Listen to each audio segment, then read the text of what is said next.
Olá galera, Jober Chaves na área e hoje eu quero falar com você sobre como lidar com quem é do mal.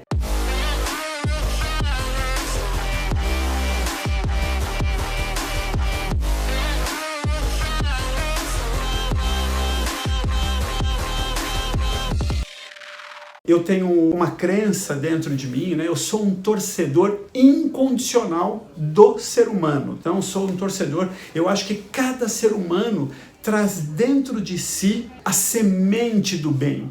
Cada ser humano traz dentro de si aquilo que é uma coisa boa. Então não me importa que tipo de ser humano eu estou olhando. Ah, Jober, mas aquele cara, ele é um assassino, ele matou muita gente. Você acha que ele tem a semente do bem dentro dele? Eu, de verdade, eu não acho. Eu tenho certeza que ele tem. Só que o que aconteceu com essa semente é que ela foi sufocada. O que aconteceu com essa semente é que ela está lá envolta numa escuridão tão grande, tão profunda, que ele não consegue lidar com ela. Mas, se de alguma forma a gente conseguisse fazer com que essa semente germinasse dentro dele, as coisas aconteceriam para o bem dele. Eu não estou dizendo que... eu não quero entrar nem em questões de se é a favor da pena de morte, se é contra a pena de morte, e eu acho que a gente tem muito uma posição assim, a gente é a favor, a gente é contra a pena de morte quando é com os outros e a gente é a favor da pena de morte quando é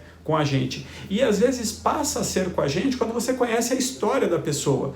Sei lá, uma pessoa foi brutalmente assassinada e você ficou sabendo da história da pessoa pela televisão, pronto, ela já passa a fazer parte da sua história e você acha que aquela pessoa deveria morrer. Eu entendo que nessa torcida pelo ser humano, né, se a gente soubesse, puxa vida, aquela pessoa, ela vai melhorar, então eu gostaria que ela cumprisse a pena e não fosse condenada à morte.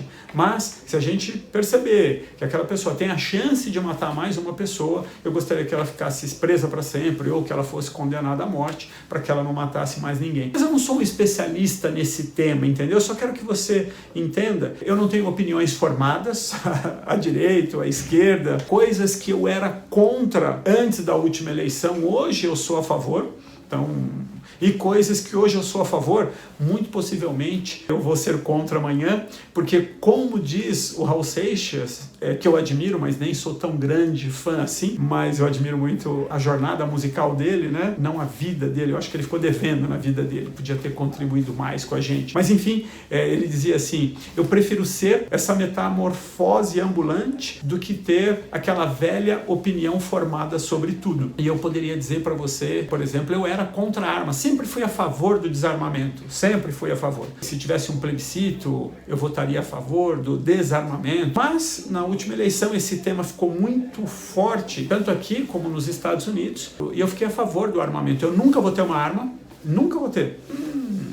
Não está nos meus planos, nem nos mais remotos, ter uma arma. Para mim, uma arma e uma barata, eles têm o mesmo efeito, eles me dão medo. Então eu tenho medo de barata, eu não quero ter uma barata em casa, e tenho medo de uma arma, eu tenho medo. É como eu tenho medo de bombinha, de fogos, sabe? Então não é como eu tenho medo de barata. E esse medo é inexplicável. Então eu não quero ter. Eu acho que isso vai me machucar, não acho que eu vou defender minha família, sei lá, entendeu? Então eu não quero ter. Mas eu entendi. Por exemplo, vamos fazer uma campanha contra o desarmamento. Todas as pessoas de bem vão entregar suas armas. Mas eu vi os caras falando assim, mas quando é que os bandidos vão entregar as deles? Ficou uma luta desigual, né? As pessoas de bem entregam as armas e as pessoas do mal ficam com as suas armas. Então, dentro de uma lógica, eu falei, olha, eu continuo sendo contra eu ter armas, eu não gosto, mas eu acho que as pessoas que não têm esse medo, que sabem se portar, elas deveriam ter armas. Por quê? Porque os ladrões vão pensar duas vezes antes de me assaltar no trânsito, por exemplo. Porque eles sabem que naquele carro pode ter um cara armado, naquele carro, no carro de trás. Mesmo que eu não tenha, aliás, ele pode pensar até que eu estou armado. E aí ele vai escolher um outro tipo de roubo.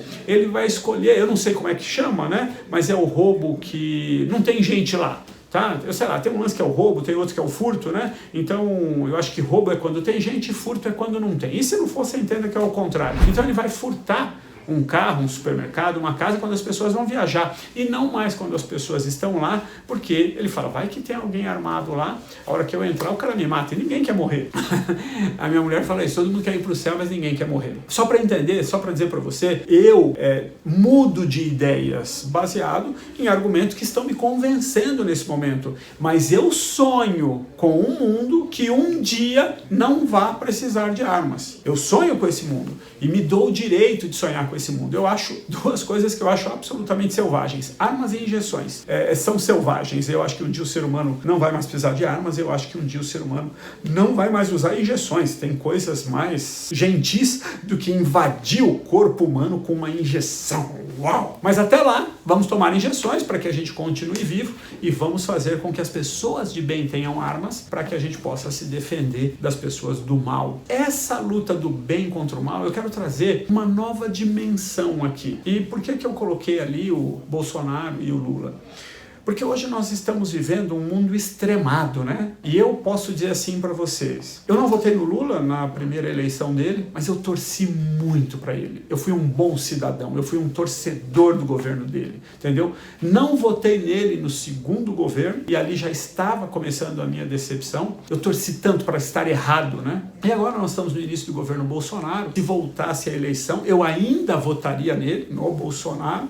Mas, honestamente, eu estou decepcionado aí com o início do governo dele. Uma das coisas a respeito deles, né? Uma das coisas a respeito deles. Eles acreditam naquilo que eles defendem. Eles acreditam. O Lula fez, através da influência dele, os filhos ficarem ricos. Se isso é legal ou não, a justiça é que vai determinar. Da mesma forma que o Bolsonaro agora quer indicar o filho embaixador. E eu vejo as pessoas criticando o Lula, estou falando assim, se isso foi ilegal, é ilegal. É a mesma coisa do Bolsonaro, tá? Tem gente criticando porque acha que nomear o filho é ilegal. Mas olha só que coisa, as mesmas pessoas que acham ilegal o jeito que o Lula ajudou os filhos, porque gostam do Bolsonaro, acham que é legal que ele indique o filho dele. O que você acha disso aí, Gilberto? Não é esse o tema do meu vídeo. O tema do meu vídeo, e esse é um novo paradigma que eu quero trazer aqui, não é uma luta do bem contra o mal, mas é a luta das trevas contra a escuridão. E como você luta contra as trevas? Imagina que você entrou no seu quarto e o seu quarto está tudo escuro, mas completamente escuro, que você não consegue ver nada. Pior, vamos dizer que você entrou no quarto de uma outra pessoa, que você não conhece o quarto e lá está tudo escuro. Você não consegue ver nada, blackout.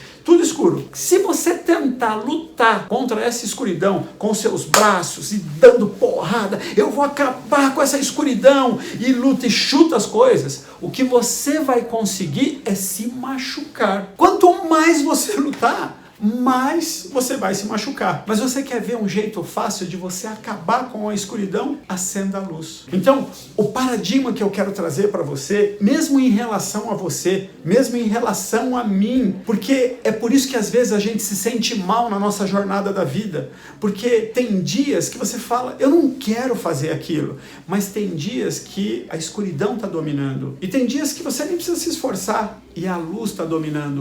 E eu quero trazer esse novo conceito para você, que não existe bem e mal, que o mal é só a ausência do bem, como a escuridão é a ausência da luz. A chegada do bem na sua vida, ela acaba irremediavelmente contra o mal. Você está lá socando o quarto de todas as formas, socando o quarto, você não vai conseguir nada. Você acende a luz, é imediato. A luz vem e ela acaba com as trevas. Ela não precisa lutar contra as trevas. Imediatamente, uma pequena vela acabaria com toda a escuridão daquele quarto. Uma pequena vela. Pode ser uma luz poderosa, mas pode ser uma pequena vela. Ela acabaria com a escuridão. Da mesma forma, eu não sei o que você acredita em relação às pessoas que estão ali, mas se você olhar para quem acredita o contrário de você, o que aquela pessoa precisa é de luz, assim como você. E daí vem esse termo, aquele é um iluminado, ou eu estou iluminado, você está iluminado. Esse termo vem de que a luz chegou e ela trouxe clareza para aquilo que você estava vivendo. Eu verdadeiramente acredito e espero que muitas pessoas que a gente viu sucumbindo ao mal, a gente tem empresários presos, políticos presos, E eu gosto de falar dos empresários, porque o meu ramo é negócios, né? Eu gostaria muito que eles replantassem a semente dentro do coração deles e fizessem um compromisso absoluto em reescrever a história deles. E talvez você fale, Jobar, mas isso não é possível. E eu quero terminar esse vídeo contando essa história para você. Na década de 40, 50, tinha um advogado que ele era advogado da máfia lá nos Estados Unidos. E de repente ele olhou e falou assim, qual é o legado que eu vou deixar para minha família? O que é que eu vou deixar para os meus filhos? E ele tomou a decisão de reescrever aquela história. E ele foi lá, se entregou para a justiça, fez delação premiada e acabou com aquela ramificação da máfia ali nos Estados Unidos. Criou um novo exemplo para a família dele. O filho dele entrou para o exército lá nos Estados Unidos, para a Força Aérea, né? E foi para a guerra, para a Segunda Guerra Mundial. Ele estava lá no meio de uma luta, né? E o avião dele sofreu uma avaria. E ele avisou, olha, estou voltando para a base para me consertar, seja lá o que for. Quando ele está voltando, ele vê os aviões japoneses indo na direção dos amigos dele, que estavam lá naquela batalha. E ele sabia que aqueles aviões iam chegar de surpresa e iam matar os amigos dele. O que ele fez? Tomou a decisão. Veio atrás dos aviões para combater junto com os amigos. Sabendo de uma coisa, que a gasolina dele só dava para ele ir para o combate, não dava para ele voltar. Era uma missão só de ida, era uma missão sem volta para ele. Ele salvou a vida dos amigos e perdeu a dele. E até onde eu sei, não existe bem maior que você possa fazer com a sua vida do que dá-la para uma outra pessoa. Você não precisa morrer para isso, não. Se você der sua vida a favor dos seus amigos, se você der sua vida a favor da sua família, em primeiro lugar, se você der sua vida a favor de uma causa, nada é maior do que isso. Você não precisa morrer, mas eu sei também que não existe um bem maior do que você dar a sua vida mesmo, e a gente tem exemplos na história de pessoas que fizeram isso. Eu acho que não tem nenhum maior do que Jesus, pessoas que deram a vida pelas pessoas que eles amavam, né? Mas, se um dia você for para Chicago, presta atenção no nome do aeroporto. O aeroporto de Chicago, tem 3 aeroportos em Chicago, esse aeroporto, que é o aeroporto internacional, tem o nome do filho desse advogado mafioso que estava vivendo uma vida servindo o mal, foi iluminado por uma velhinha, uma chama muito pequena do bem. Essa chama acabou com a escuridão, ele reescreveu a história dele, deixou um legado e hoje, na história dos Estados Unidos, o nome da família dele está escrito por gerações, gerações e gerações. Vamos escrever o nosso nome na história também? Vamos deixar a luz entrar, e a luz entrando não tem mais mal. Vamos olhar as pessoas que nós não gostamos ou com quem nós não concordamos, com aquelas pessoas que ou elas não têm ainda a luz, ainda não foram iluminadas, ou só pensam diferente da gente, e às vezes nós que não estamos iluminados naquela área. Mas vamos acreditar nas pessoas. Eu acredito que aqueles 2 ali ainda podem deixar um legado que vai mudar a história não só do Brasil, mas mudar a história do mundo, se eles se deixarem iluminar. É isso aí, como eu gosto de terminar dizendo, the best is yet to come, o melhor ainda está por vir. Silson, nos vemos em breve, and God bless you. Deus abençoe você.